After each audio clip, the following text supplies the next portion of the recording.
안녕하세요. 김태훈의 현명한 투자자 방송 시작하겠습니다. 오늘은 SK 이터닉스라고 지난번에 방송을 해드렸던 SK D&D에서 인적 분할을 통해서 만들어진 이 신재생에너지 회사입니다.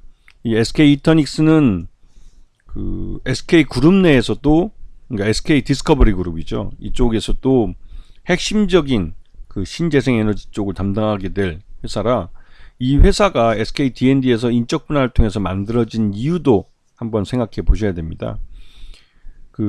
이 SK D&D를 만들 때 이 SK 디스커버리와 함께 한행컴퍼니가 함께 투자를 해서 이 회사를 만들었습니다.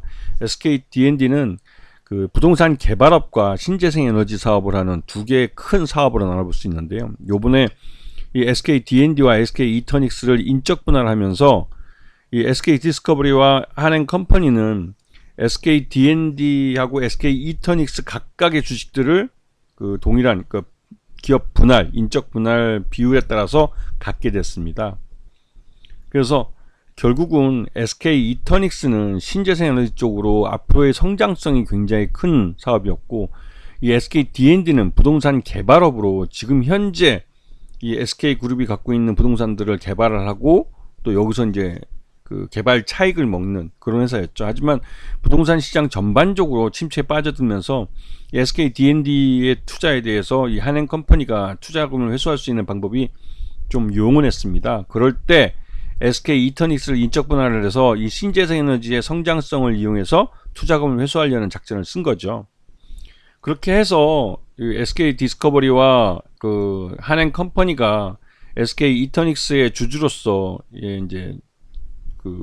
주주로서 참여하고 있지만, SK 디스커버리는 말 그대로 경영권을 갖고 있는 쪽이고, 한행컴퍼니는 FI로 이 투자자로서 이제 참여한 거기 때문에 결국은 한행컴퍼니는 SK 이터닉스가 인적 분할 이후 다시 재상장될 때 주가가 높이 평가됐을 때 대부분 좀 많이 팔아먹었습니다.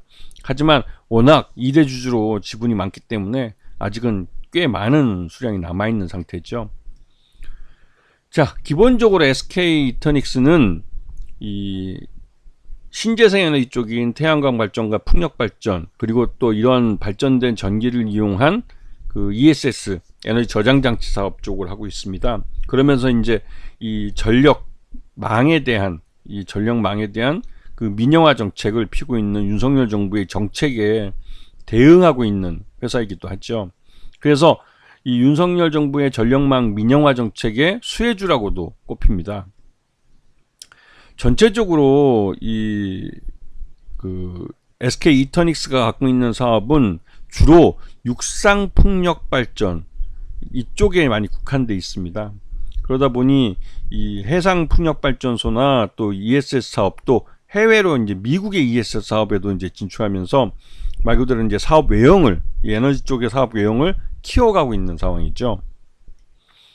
그리고 고체 산화물 연료전지 SOFC 쪽에서 이 미국의 블룸에너지라는 쪽과 이제 국내 독점 판매권을 가져오면서 국내에서 이 고체 산화물 연료전지 사업을 활발하게 벌이고 있죠. 그리고 최근 들어서 이제 완공에서 이제 가동을 시작하는 이런 발전소들, ESS 발전소들은 대부분 다 고체 산화물 연료전지 쪽을 하고 있습니다. 그래서 이 SOFC 쪽은 인공지능 AI 데이터 센터용 연료전지로서 이제 많이 사용되는데요. 그만큼 이 안정적이고 또 전력이 끊이지 않게 꾸준히 이제 공급될 수 있도록, 그러니까 안정적인 운영을 할 수 있는 그런 연료전지로 이 SOFC 발전소가 사용되고 있습니다. 이 건물용이나 분산 발전에 많이 사용되는 것이죠. 그렇기 때문에 이 SK 이터닉스는 이런 AI 데이터 센터용을 전제로 해서 이런 발전소들을 운영을 하고 있는 거라고 해봐도 과언이 아니죠. 그렇기 때문에 인공지능 AI 관련된 종목으로도 언급이 되고, 이런 쪽에 대해서 좀 호재성 재료가 나올 때 주가가 좀 민감하게 움직이는 그런 종목이기도 합니다. 근데 이번 1분기 실적을 놓고 보면 전체 매출 중에 ESS 사업 쪽이 전체 매출의 50% 정도를 차지하는 걸 볼 수가 있죠. 그만큼 이 에너지 저장 장치 쪽에 대한 사업이 훨씬 더 크다는 걸 알 수 있습니다. 아직까지는. 자, 그리고 1분기 실적이 48억 정도밖에 안 돼요. 아직은 규모의 경제를 달성하지 못한 개발비나 이런 쪽에 더 투자비가 더 들어가고 있는 그런 사업임을 볼 수가 있죠. 그래서 단기 순손실도 한 14억 정도 발생을 했습니다. 그리고 이쪽 최대 주주는 SK 디스커버리로 이쪽이 34% 정도 지분을 갖고 있고, 2대 주주로 아까 말씀드렸던 한행컴퍼니가 참여하고 있는데, 이 한행컴퍼니 쪽은 전체 지분의 31%에서 2대 주주로 있지만 이쪽 지분은 계속 지속적으로 팔고 있어요. 이 전환 우선주를 보통주로 전환을 해서 주주로 참여하고 있는 것인데, 이쪽은 지난번에 그 5월 28일 날 공시한 거에서도 시간외에서 250만 주, 251만 주 정도를 매각을 해서 이것도 한 27,448원에 팔았으니까 꽤 괜찮은 가격에 판 겁니다.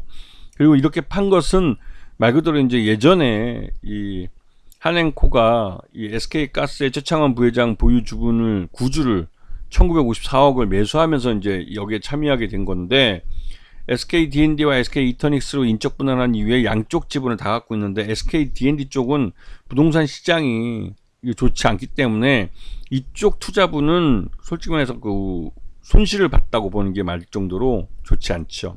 하지만 SK 이터닉스 쪽을 통해서 ESS 쪽이나 신재생에너지 쪽을 통해서 이 성장성을 보고 이쪽에서 투자금을 회수해서 결국은 SK D&D의 투자 항목까지도 회수할 수 있는 그런 그림을 그리고 이게 SK 쪽에서 이제 이 기업을 분할시켜 준 거라고 볼 수가 있죠. 이게 인적 분할을 통해서 하기 때문에 양쪽 지분, SK D&D와 SK 이터닉스 양쪽 지분을 모두 가질 수 있게 된 겁니다. 그래서 한행코는 SK 이터닉스 투자 지분을 회수할 시기가 도래 있기 때문에 이제 꾸준히 계속 팔 겁니다. 얼마나 비싸게 파느냐가 중요한 것이죠. 그렇기 때문에 비싸게 팔려면 주가를 끌어올려야 되기 때문에 요번에 그 시장이 폭락하는 와중에서도 무상증자를 결정을 해서 그 한 주에 0.2주만큼의 그 이 무상증자를 주기로 한 겁니다. 이게 아직 실적도 적자고 별 좋지도 않은 회사가 무상증자 할 수 있는 건 말 그대로 회사 내에 남아있는 유보금이나 이런 것들을 쥐어짜서 만들었다고 해도 과언이 아닌 것 같긴 한데요. 그렇게 해서 최대한 이 SK 이터닉스 주식을 끌어올리려고 SK그룹 쪽에서 이제 노력을 하는 겁니다. 디스커버리 쪽에서. 그리고 요번에 SOFC 연료전지 발전소인 7곡 에코파크가 이제 상업 가동을 시작하면서 여기서 매출을 일으키게 된 것이죠. 이게 이제 매출이 이제 2분기, 이제 3분기부터 이제 이 실적에 반영이 될 겁니다. 이게 약 한 4만 5천 가구 정도가 사용할 수 있는 전기라고 하니까 꽤 큰 물량이죠. 그래서 지금 SK 이터닉스는 기업 분할 이후에 지금 주가가 그 3만원부터 한 15,000원 이 사이에 박스권 흐름을 흐르고 있는데, 지금 현재 주가는 지금 박스권 하단까지 떨어진 거죠. 그래서 최대한 어떻게든 이 SK 이터닉스 주가를 부양하기 위해서 무상증자도 하고 또 7곡 에코파워 상업 운전도 이제 개시를 하고 이런 호재성 재료들을 계속 시장에 내놓고 있습니다.